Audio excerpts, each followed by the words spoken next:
Hello and welcome to my How to Code Spigot plugins for 1.15 series. I'm Coded Red, and in this series you'll learn how to use Java and the Spigot API to code Minecraft plugins. If you don't know how to code, don't worry, I will explain all the Java code I write. It will help you if you know the basics of Java, such as data types, methods, and local and global variables. But without further ado, let's get right into it. The first thing you'll need is a Java download on your computer, and I'll leave all the links for all this in the description below. But first thing you'll need is Java. You need a Java JRE 1.8, and once you have this installed on your computer, go ahead and download Eclipse. We'll be coding in Eclipse this series. I think Eclipse is pretty easy to understand. There's a bunch of different environments you can use to code in, but Eclipse is pretty simple. The next two things you'll need is a Spigot jar file and a test server. These two things I'll go over in the next episode. But you can grab a Spigot download from a website online, and a test server is pretty easy to make. But let's go ahead and load up Eclipse and get right into coding. When you start up Eclipse, you're going to see the screen right here. Go ahead and create a new workspace. And name this workspace whatever you want, and also you can save it wherever you like. I'm going to name it YouTube.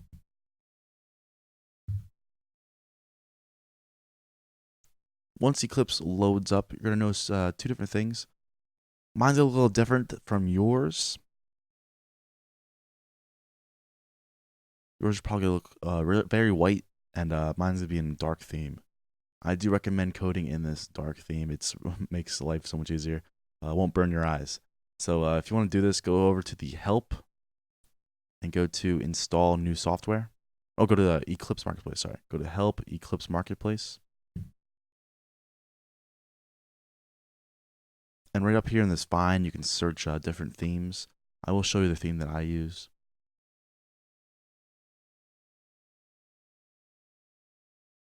And the theme I use is the darkest dark theme. If you want to download this, go right ahead. But if you're okay with the white background, then go to that.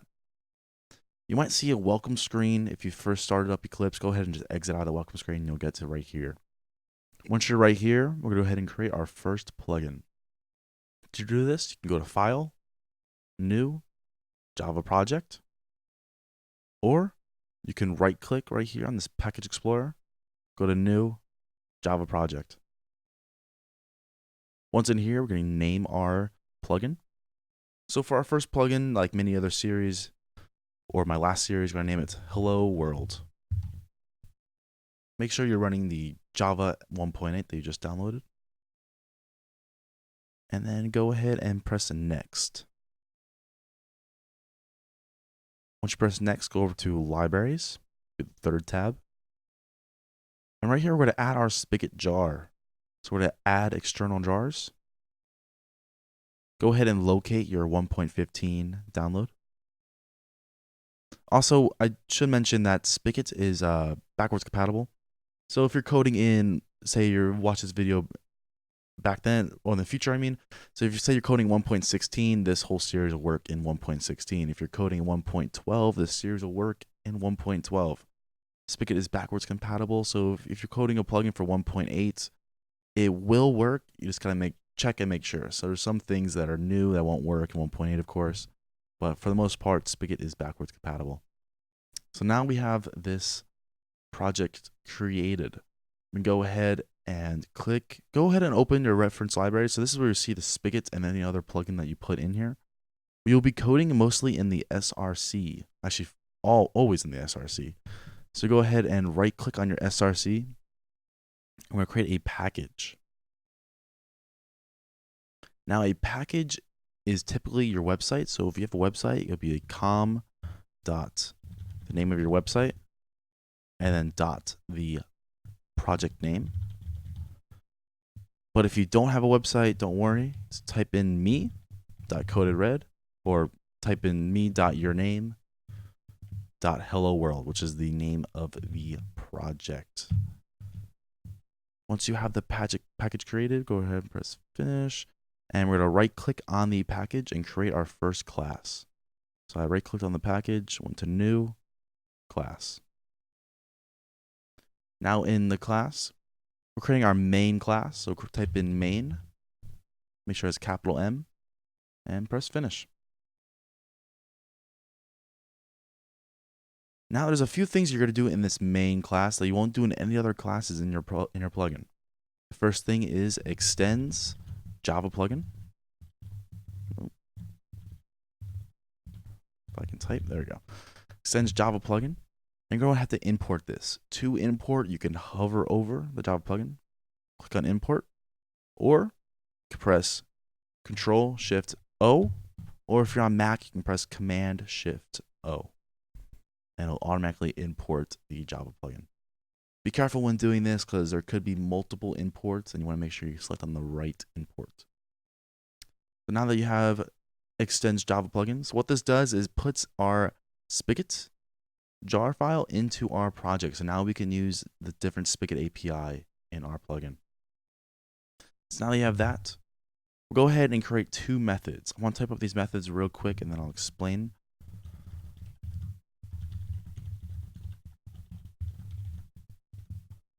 I'll show you how to type this one first real quick. So this is the onEnable method.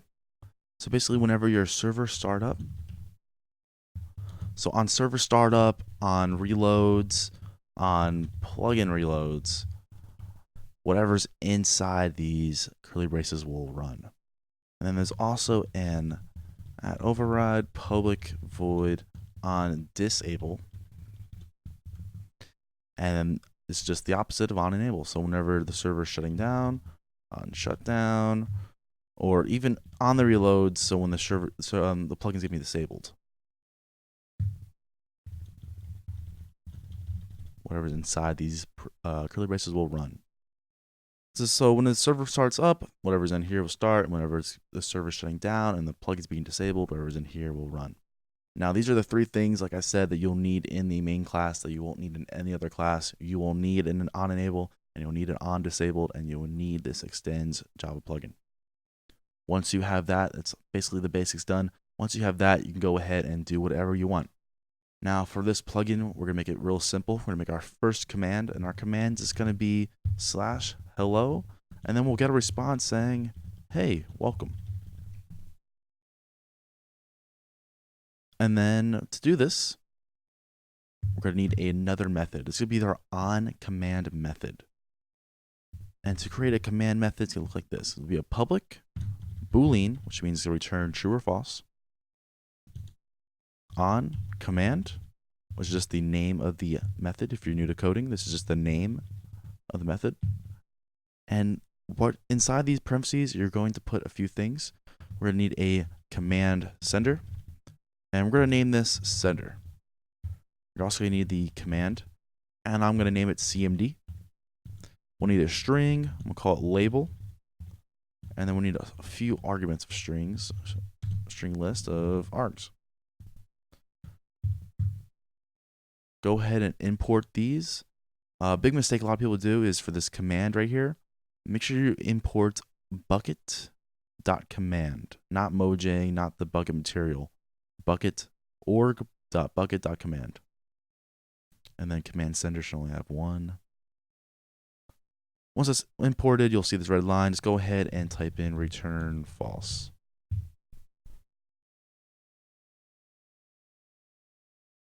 All right, let's create our first command. So we'll say if the label dot equals, you'll see if you type in .eq, you'll see right here, dot equals ignore case. The name of our command. So we'll name our command hello. So if someone types in /hello, put a curly brace. We'll go ahead and get rid of this space real quick. So if the label, which is right here, the string label, there's a few ways you can do this, but you can type in if cmd.getName equals hello.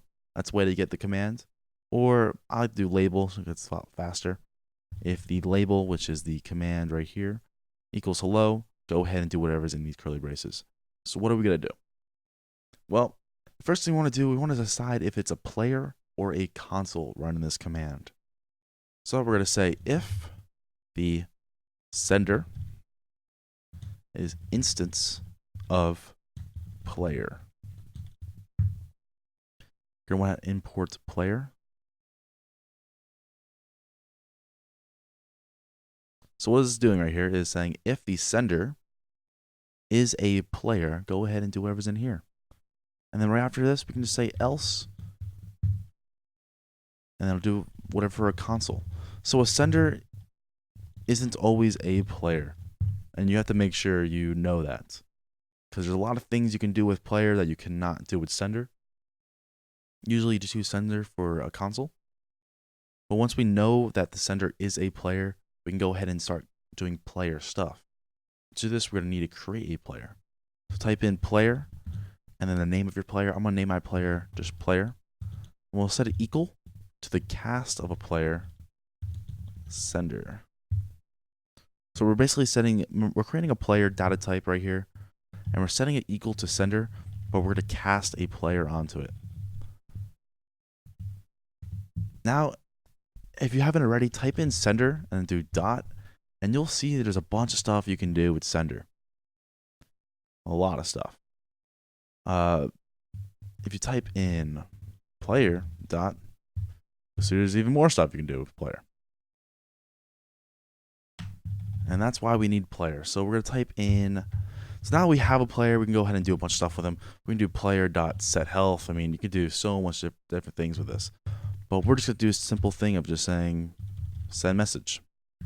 Player dot send message. Hey, welcome to the server. And then after that, go ahead and type in return true. Simple enough. We just created our first command. So whenever someone types in hello on the server and they're a player, we'll go ahead and just send them a message saying hello, welcome to the server. Go ahead and copy. Actually, we don't need to copy it. Go over to here with the console, and we do sender. We'll do the same thing. Sender dot send message. Hey, console. And then we'll do return true.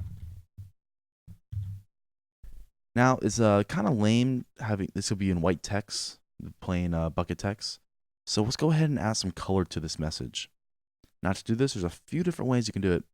You're going to type right before this quote, you're going to type in chat color dot, and if you scroll through this, you'll see a bunch of different colors. One thing to make sure you're doing is, if you want to do, say, purple, light purple, make sure you're going to do the org.bucket.chat color one and not the Bungie one. We're not coding a Bungie plugin right now. So we'll do purple or pink. And once you have chat color.light purple in there, go ahead and do plus there. So whatever is after this plus will be pink. If you want to do bold, you'll have to do plus and then an empty message plus chat color dot bold. So that's how you make this message pink and bold. Now this way can get kind of annoying if you have multiple colors in your message. So there is another way to do it. Type in player.sendMessage. Type in chat color.translate alternate color codes. I usually type this TRA and then I'll just press enter. I'll get that. And we're going to translate to the and symbol. And this is where we put our message. We'll say have fun. And then we can put in all the different color codes at 1, at 2.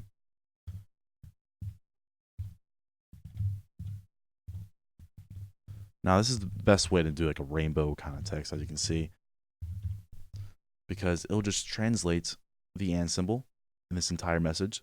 So instead of putting all these different chat colors in to make a message look nice, you can just do translate on color codes and get all those color codes translated for you. And we'll go ahead and we'll deal with permissions too real quick before we test out this plugin. I do want to make this first episode very simple. We'll be getting into a lot of cool things this series. We'll be going to the GUIs, custom items, custom sounds, just a bunch of different things. But real quick, I'll show you guys how to do permissions. We'll go ahead and copy these messages real quick. And we'll type in player.hasPermission. This is where you check what permission node they have. So if they have hello.use, we'll go ahead and send them that message. Oh, sorry. What's my bad, my bad. Type in if player dot has permission. They have the permission hello dot use. All right, there we go. And then if they don't, what we could do is right after this, type in return true. So then if they don't have this permission hello dot use, we can go ahead and send them a message saying you do not have permission. And we'll make this message red. We'll not make it bold though.